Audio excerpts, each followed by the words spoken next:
অনেক দিনের ইচ্ছা ছিল নৈহাটি বড়মার কাছে পুজো দিতে যাব। তো ফাইনালি সেদিন প্ল্যানটা সাকসেসফুল হয়েই গেল। আমরা বেরিয়ে পড়েছিলাম বড়মার মন্দিরের উদ্দেশ্যে।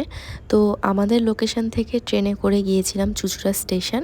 তারপর সেখান থেকে আমরা লঞ্চ বেরিয়ে চলে যাই মায়ের মন্দিরে। তবে হ্যাঁ, জার্নিটা এতটাও সহজ ছিল না। বড়মার কাছে পুজো দেওয়ার জন্য লাইন ছিল বিশাল বড়, কারণ সেই দিনটা ছিল শনিবার। লঞ্চ পার করেই আমরা কিনে নিয়েছিলাম পুজোর জন্য ডালা, যার মধ্যে সব কিছুই দেওয়া ছিল। তারপর চলে যাই আমরা লাইন দেওয়ার জন্যে। তো আমরা প্রথমে ভেবেছিলাম হয়তো গলির ভেতরে লাইনটুকু, কিন্তু না, এই লাইন অনেক দূর পর্যন্ত গিয়েছিল।